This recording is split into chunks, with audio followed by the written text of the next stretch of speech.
दोस्तों, कुछ टाइम पहले मैंने टोटल रिकॉल नाम की एक फ़िल्म पर वीडियो बनाया था जिसमें उसकी स्टोरी को एक्सप्लेन किया था।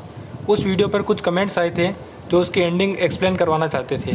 तो आज इस वीडियो में हम इस फिल्म की एंडिंग को समझेंगे। एंडिंग समझने से पहले हम इसकी स्टोरी के बारे में शॉर्ट में बात कर लेते हैं ताकि आप अच्छे से समझ सकें। फिल्म की कहानी जब शुरू होती है तो हमें पता चलता है कि 21वीं सदी के अंत में रासायनिक हमलों से धरती का वातावरण तहस नहस हो चुका है। पृथ्वी पर केवल 2 जगह ही बची हैं जहां पर इंसान रह सकता है, यूनाइटेड फेडरेशन ऑफ ब्रिटेन और द कॉलोनी। ये दोनों यूरोप और ऑस्ट्रेलिया में स्थित हैं और यदि आप ग्लोब पर इन दोनों जगहों को देखेंगे तो आपको पता चलेगा कि ये दोनों एक दूसरे के बिल्कुल विपरीत छोर पर हैं। फिल्म में उस समय टेक्नोलॉजी इतनी एडवांस होती है, इसलिए लोगों ने इन दोनों जगहों को जोड़ने के लिए एक एलिवेटर बनाया जो पृथ्वी के बीच में से होकर गुजरता है। अब आते हैं फिल्म की मेन स्टोरी पर। फिल्म में डगलस क्वेड नाम का एक किरदार होता है जो एक कॉलोनी में रहता है। कॉलोनी में रहने वाले सभी मजदूर ही होते हैं। डगलस को अजीब सपने हमेशा आते रहते हैं जिसमें एक सीक्रेट एजेंट होता है और एक लड़की को देखता है जिससे वो पहले कभी भी नहीं मिला है। जब क्वेड काम पर जाता है तो उसे रिकॉल नाम की एक कंपनी के बारे में पता चलता है जो सपने दिखाती हैं। ये सपने इतने आधुनिक हैं मानो आप असल ज़िंदगी में उन्हें जी रहे हों। वह वहाँ जाता है और एक सीक्रेट एजेंट के सपने को चुनता है। रिकॉल वाले उसके हाथ पर एक निशान बनाते हैं और उसे सपने में भेजने की तैयारी करते हैं। इसके बीच में ही कुछ ऑफिसर्स वहाँ पर हमला कर देते हैं। अब इस सीन की वजह से कन्फ्यूजन बढ़ जाता है क्योंकि सपना अपलोड होने के बीच में ही यह सब शुरू हो जाता है। तो यहाँ कहना बहुत मुश्किल है कि वो सपने में है या हकीकत में। पूरी फिल्म में आगे बहुत सारे ऐसे सीन्स आते हैं जिन्हें देखकर हमें और ज़्यादा कन्फ्यूजन हो जाती है। फिल्म के अंत में जब वह मिशन पूरा कर लेता है तो वह अपने हाथ की तरफ देखता है। वहाँ पर उसे वो निशान नहीं दिखाई देता जो रिकॉल वालों ने वहाँ पर बनाया था। मुझे पर्सनली ऐसी फिल्में काफ़ी पसंद आती हैं जिनमें डायरेक्टर कहानी को ऐसे मोड़ पर छोड़ देता है जो ऑडियंस को सोचने पर मजबूर कर देती हैं। ऐसी एंडिंग्स को ओपन एंडेड कंक्लूजन्स कहते हैं, जिनमें डायरेक्टर ऑडियंस के दिमाग से खेलता हुआ उन्हें वहीं पर छोड़ देता है कि सच क्या है और झूठ क्या।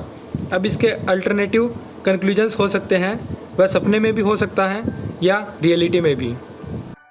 पहले हम इस टॉपिक पर बात करते हैं कि मान लो वह सपने में है, तो इस बात के भी बहुत सारे हिंट फिल्म में दिखाए गए हैं। जैसे उसके हाथ पर बना वो निशान जिसमें रिकॉल का एडवर्टाइज था वो गायब कैसे हो गया, और वह कोई टैटू नहीं था जो आसानी से गायब हो जाए, वह स्टैम्प था और बारिश से गायब होने का तो सवाल ही नहीं उठता। फिल्म में रिकॉल की चेयर पर बैठे उसके हाथ में लगी एक सिरिंज जब वापस निकालते हैं तो 1 सेकंड के लिए उसका हाथ हमें दिखता है जहाँ पर वो निशान हमें दिखाई नहीं देता है। क्वेड अपने दूसरे हाथ से जल्दी ही उस हाथ को ढक लेता है, लेकिन बात यह है कि जैसे ही केमिकल उसकी बॉडी में इंजेक्ट होता है वो निशान मिट जाता है। इसका एक ही मतलब है कि वह सपने में जा चुका है। फिल्म में दिखाया गया है कि ब्रिटेन के लोग कॉलोनी को नष्ट करना चाहते हैं। यदि वो ऐसा करना चाहते तो कब के कर चुके होते। उनके पास इतने सारे रोबोट्स और आधुनिक टेक्नोलॉजी हैं। क्वेड के रिकॉल में जाने के बाद ही वो कॉलोनी पर हमला करने का प्लान क्यों बनाते हैं। जिस तरह से ये पॉइंट्स साबित करते हैं कि वो सब एक ड्रीम था, उसी तरह कुछ पॉइंट्स ये भी साबित करते हैं कि यह सब हकीकत थी। जैसे कि रिकॉल में जाने से पहले क्वेड को ये सपने आते ही रहते थे। माना कि सपने सभी को आते हैं, लेकिन इतने डिटेल्ड सपने और एक ही सपना बार बार आना यह साबित करता है कि वो पहले एक जासूस था। दूसरी बात, काम पर जब क्वेड को एक नया आदमी रिकॉल के बारे में बताता है तो उसका दोस्त वहाँ जाने से उसे मना कर देता है, और ये दोस्त फिल्म में एक जासूस दिखाया गया है। मतलब उसको पता था कि यदि क्वेड रिकॉल में जाएगा तो उसे सब सच पता चल जाएगा। बात करें क्वेड के रिलेशनशिप के बारे में तो एक मामूली मजदूर के साथ ऐसी लड़की कैसे शादी कर सकती है। माना कि प्यार अंधा होता है, लेकिन इतना अंधा भी नहीं। आप अपने आसपास देख के ही बता दीजिए कि क्या किसी ऐसे मजदूर के साथ ऐसी लड़की शादी कर सकती है। जवाब है नहीं। और सबसे आखिरी उस स्टैम्प के बारे में बात करते हैं। यदि क्वेड को अपने हाथ पर वो स्टैम्प नहीं दिखा तो वह सपने से जाग क्यों नहीं गया। तो दोस्तों, सपना है या सच, यह एक ना खत्म होने वाली बहस है क्योंकि दोनों साइड बहुत सारे प्रूफ हैं और डायरेक्टर भी यही चाहता है कि आप कन्फ्यूजन में रहें। और यदि आप इसका निष्कर्ष चाहते हैं तो आप अपने हिसाब से चूज कर सकते हैं। यदि आप यह मानना चाहते हैं कि वो सपने में है तो आपका निष्कर्ष यही हो जाएगा, और यदि आप यह चाहते हैं कि वो रियलिटी में है तो यह निष्कर्ष भी यही हो जाएगा।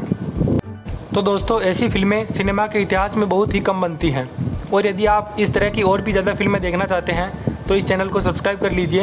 यह वीडियो देखने के लिए आपका धन्यवाद।